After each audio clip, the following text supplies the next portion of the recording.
play, if you could, big touchdown? To LJ? Yeah.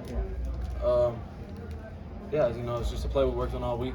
I feel like all game we kind of, been baiting them to come down low enough, for us to get past them on that play. And, we did. LJ got behind him. I delivered him the ball, and he did the rest. Jason, you were here 2 years ago. You were two. What does it mean to you guys to get this win, especially considering? Yeah, it's huge. Playing in a place like this, this is a great college environment, and it's a tough environment for any team to come in and play.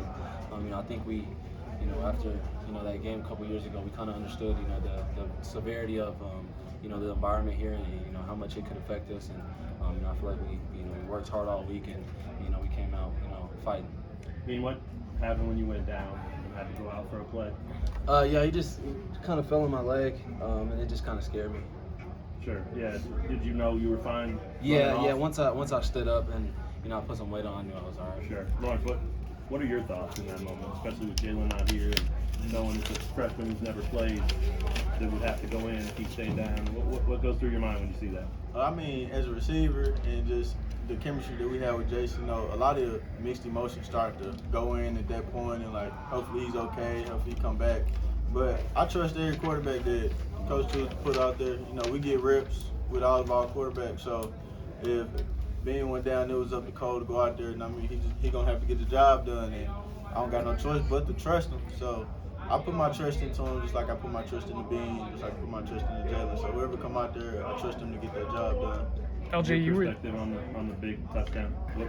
What are you seeing, and did you know he was going to uncork it like that, and you got to go get it? Yeah, I know he was going to throw it like that, especially when I seen the drive before then, when he threw me the ball and I dropped it. I seen the safety had just got out of there real fast, and it wasn't even like a fake run or anything. It was literally a pass play.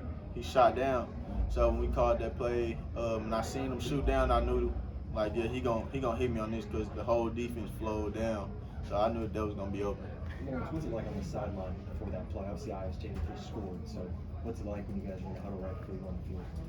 We keep our composure at any moment. We don't get too high, we don't get too low.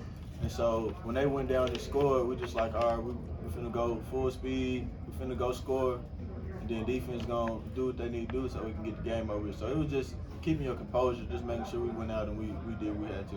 And that composure, how do you think that has evolved since you guys were here 2 years ago? It's evolved a lot because I know when we first got here, it wasn't really we keeping our composure. It was more so like finna point the finger, who did this, who did that. But like now, the leaders we got, the coaching we got, and just how we together as one as a team, the way we communicate with each other, we know we got each other's back. Jason, on the ball to Skinner, where he caught that on the sideline, falling down, falling backwards. What do you see there? I mean, you're just giving him a chance to make that play, and you obviously have a lot of trust in him. Hell of a catch, though. Yeah, for sure. Hell of a catch by Skinner. I trust those guys. With my life, and I gave him a chance, and he came down and made the play.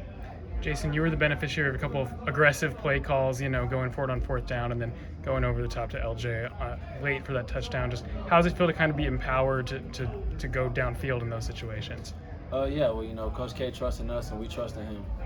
We got each other's back, and we prepare each week, like that, and I feel like it was just meant to be for us to make that play. How big was the defensive play in that first half? Fourth down stops, the pick six by Dotson. Just how big of a boost did it give you guys having all that happen in the first half? Yeah, it's huge. It kind of gives us, a little sigh of relief, knowing that the defense is going to go out there and play their tails off. It's huge for them. It's a good thing for them to see that they can play like that. In an environment like this against a team like that. I feel like it's huge for them, and I think they can only get better from this, and just see that they have the potential. LJ, Coach Leipold was just in here. He said between Kobe and Melo, it's quiet confidence, and then maybe not so quiet with one of them. What have you seen from Melo? I mean, two pick sixes in 2 weeks is pretty incredible. What do you make of his game and how he's playing right now, and just him in general? I love the way Melo play. He real composed when he play.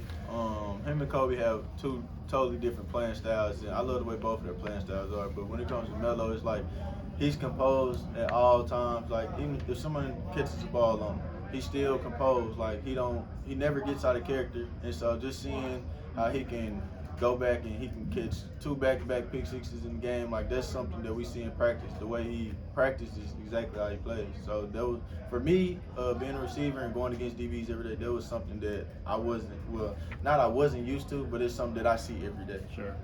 You get the free points on that, the pick six. I mean, how big is that for an offense? You don't have to go out there and even snap your helmet. You just get free points like that. I mean, how big is that? Yeah, it's huge. You know, for once I get to be a spectator and just watch, you know, and be excited for my team, you know, making plays. You know, I think it's big for Melo, you know, he knows he can make those kind of plays. You know, he's done it 2 weeks in a row now, so I think that's huge for his confidence. And you know, I think the defense as a whole, you know, their confidence should be through the roof right now, based on the way they're playing. What can you say about your performance? You eclipsed the century mark in receiving yards on just 3 catches against a talented secondary. What would you say about your performance? I say what I did was, I feel like it was just a taste of what more I can do in this offense. Just the passes from Bean, you know, him setting me up in the right position. Coach K putting me in the right position. Just want to shout out to them, because without them I wouldn't be able to do this. And I feel like going out, we already had a plan, how everything was gonna go, how the game was gonna go, and we just had to execute what we had put down on paper. Time for one more. Kansas clinched its first winning season without Nate. What does it kind of mean for you guys overall? I say for me, it means a lot. Just getting here in the Les Miles era, you know, when I got here, we didn't win any games, and then the next year it was kind of rough. So now that the program's turned around, 90% of us came here for a change, and now that the program is on the ways of turning around, it means a lot. It kind of hit different for us that have been here and went through those storms and those bad days, bad nights, and hearing everybody say, "Oh, you guys just a basketball school" and stuff like that. So now that we're turning the program around, it gives us a lot of spirit and the community. All right. Thanks, everyone. Thank you, guys. Thank you.